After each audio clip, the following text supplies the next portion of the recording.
السلام عليكم ورحمة الله تعالى وبركاته. أهلا ومرحبا بكم في قناتكم نوال تي في شانيل.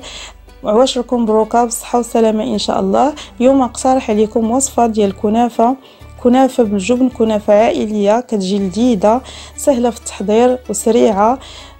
تحضروها لمائدة الفطور ديالكم يوم العيد، أيضا أيام الموائد الرمضانية كتجي لذيذه كيف ما قلت لكم متميزه.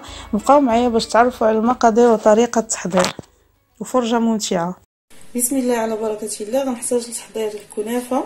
عندي هنايا تقريبا 400 غرام، 400 ولا 450 ما ضبطاش، حيت كانت عندي في المجمد كنشريها بكميه زايده وكنحتفظ بها. تقريبا 450 غرام، ما كاملاش نص كيلو.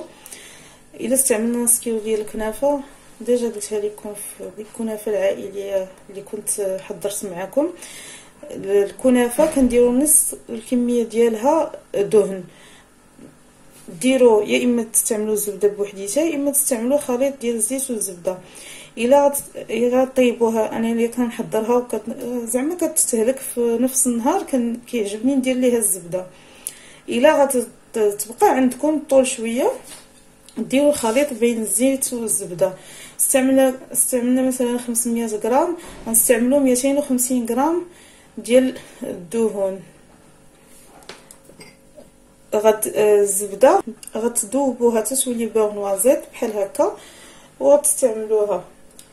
غندير الزبده ديالي، عندي هنايا تقريبا نص كاس مع مرش ديال الزيت، وعندي 150 غرام ديال الزبده مذوبه.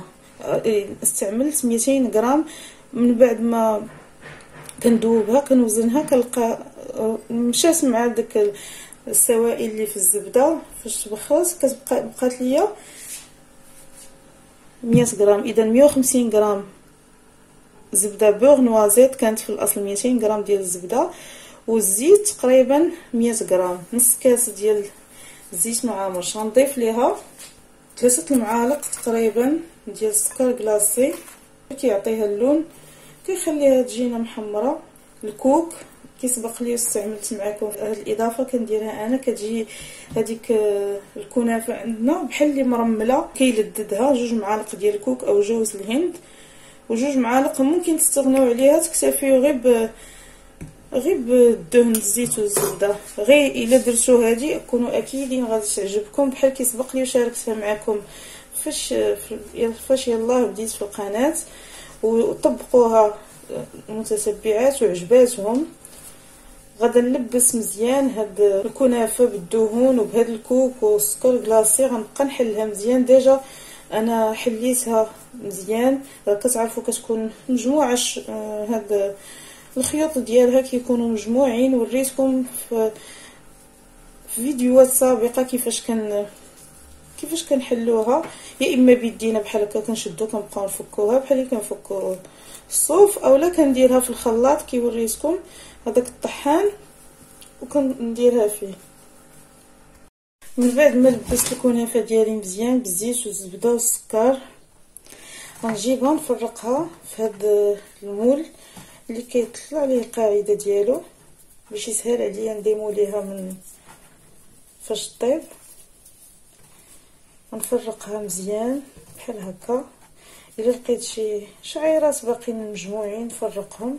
المول طبعا مدهون. كنطلع هاد الحواشي بحال هكا بحال اللي كنصايبو اون طارت. وناخذ واحد الكاس ونبقى نتكيبيه بحال هكا، نورك بيه على هاد العجينه ديالي بالكنافه باش تشد راسها مزيان، تولي طبقه متماسكه. الا جاتكم شي بلاصه ما فيهاش كنافه بزاف تضيفوها. شفتوا معايا تزيدوا تقرصوها بيديكم. شفتوا كيفاش تلبس المول طالعه من الجوانب بحال كي قلت لكم غتصايبوا الطاغط ولا الكيش ولا. دابا غندوز نجيب الحشوه. الحشو عندي هنايا 400 غرام ديال جبنه الريكوتا، تعجنوه بهذه الطريقه، او بفورشيط اللي بغيتو. هذه كتجي عمليه اكثر، كتسربينو دغيا. غنستعمل مع 400 غرام ديال جبنه شريكوطه، 150 غرام ما بين 100 حتى 150 غرام ديال جبنه الموتزاريلا. نسموها باش تحيد ديك الطيبه ديال الجبن او نسمه ديال الجبن. غنكهها بزهر البرتقال. انا كتعجبني في هاد بحال هاد الحشوات في الكنافه، كتعجبني اكثر من النكهه ديال الزهر. استعملت 2 ديال ساشيه زهر. غنخلط بهذه الطريقه جبن موتزاريلا كي شفتوا معايا، حكاه ونخلطوا مع الجبنه الريكوتا. من بعد ما عجنتها كتجي معلكه هاد الحشوه، كتجي رائعه. كيقلت لكم على طريقتي، لا بالطريقه اللي كندير الكنافه اللي كنستعمل معاها داك نيدو والكوك، ولا كان عندي الوقت كنحمصهم عاد كنستعملهم، كيعطيوها مذاق روعه مع ديك البرنوازيت. وهاد الكنافه بالجبن كنستعمل معاها الفواكه الجافه كي شفتوا معايا. عندي هنايا الكركاع والنوازيت واللوز. الكركاع هو اللي كثير كيجي المذاق ديالو فيها زوين. نوزع هاد الجبن وكنقرص. من بعد ما كنوزعها كامله هاد الحشوه او الجبن، من بعد ما كنوزعو كامل كنقرصو على هاد الشكل باش يجي تجي الكنافه كامله البلايص فيها كاملين فيهم الجبن. من بعد ما وزعت الجبن عليها كامله غناخذ هاد الفواكه الجافه المهرمشه ديجا محمراها في الفرن باش نحصلوا على ديك القرمشه. نوزعوها على الوجه كامل وغنغطيها دابا بالكنافه ديالي. غناخذ الكنافه نوزعها هكا، وانا كنوزعها كي قلت لكم الا بان لكم شي شعيرات، انا هذه ما كنقطعها، ما كنبغيش نقطعها بزاف في الماكينه، كنخلي شويه خياط فاش نجي نقطعوها ما تكونش كلها مهرسه مدقدقه. كي قلت لكم لقيتوا الشعيرات باقيين ما تفكوا، فكوهم وحكوهم بحال هكا مع كنافه اخرى باش يتلبسوا بليدان. كنقرصوها بحال هكا. هذه ما نخافوش منها نقرصوها حيت ما فيهاش ماشي الكريمه هي اللي ما كنقرصوهاش بزاف. هذه نقرصوها مزيان حيت ما نخافوش الحشوه تخرج لينا من الجوانب.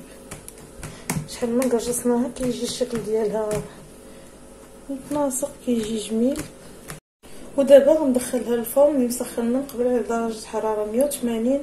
غندخلها للفرن الوسط، ماشي ما نحطوهاش مباشره على الصفيحه ديال الفرن باش طيب مزيان، تجينا طيبه حتى من الداخل ومقرمله. ندخلوها للفرن ونقصوا الحراره 160 170 حتى طيب. تقريبا كتاخذ ما بين 45 حتى 50 دقيقه. هاد الكنافه اللي بقات ليا غنحضر بها لي ميني كنافه صغارين بالفواكه الجافه اللي سبق لي وشاركتهم معكم في القناه. ميني كنافه بالفواكه الجافه. من بعد ما خرجتها من الفرن كيف ما كتشوفوا هكا كتجي كتاخذ اللون الذهبي. غنقلبها دابا في الطبسيل. الوجه التحتاني ديالها هو اللي غيكون من الفوق. شفتوا من بعد ما قلبتها الوجه ديالها كيفاش كيكون، كتجي محمره من الجوانب من الفوق ومن التحت. خدات 50 دقيقه ديال الوقت. غندهنها غندير ليها العسل. كيسبق وشاركت معكم شحال من مره قلت لكم هذا الشيء. هاد الحلويات الشرقيه بالكنافه كنفضل يا بالكريمه ولا بالجبن ولا بالفواكه الجافه. كيعجبني ندير ليهم العسل، كيحافظ ليهم على القرمشه اكثر من هذاك الشراب او السيرو كي كيقولوا. كندوزو على الجوانب كاملين يهبط عليه العسل من الجناب كتشرب وهي سخونه. كنديروا ليها العسل او الشراب ويكون هو بارد. وهذه هي الكنافه اللي شاركت معكم اليوم، الكنافه بالجبن والمكسرات على طريقتي كيف ما حضرتها معكم. شفتوا معايا كيفاش كتجي. السمك ديالها تقريبا 2 سنتيم ما عالياش داكشي. كنحاول كندير بحساب 500 غرام ديال الكنافه في هذا المول، وعيني ميزاني ما كندخلهاش كامله حتى كنحصل على فاش كنكون كندير لا الطبقه الاولى ولا الطبقه الفوقانيه باش ما تجينيش لاكوش ديال الكنافه لا الفوقانيه ولا التحتانيه كثيره بزاف.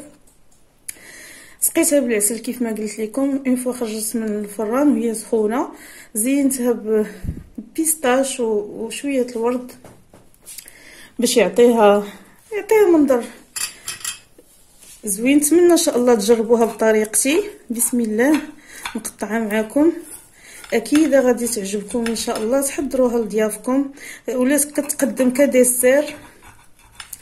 نحضروها في رمضان الشهر المبارك.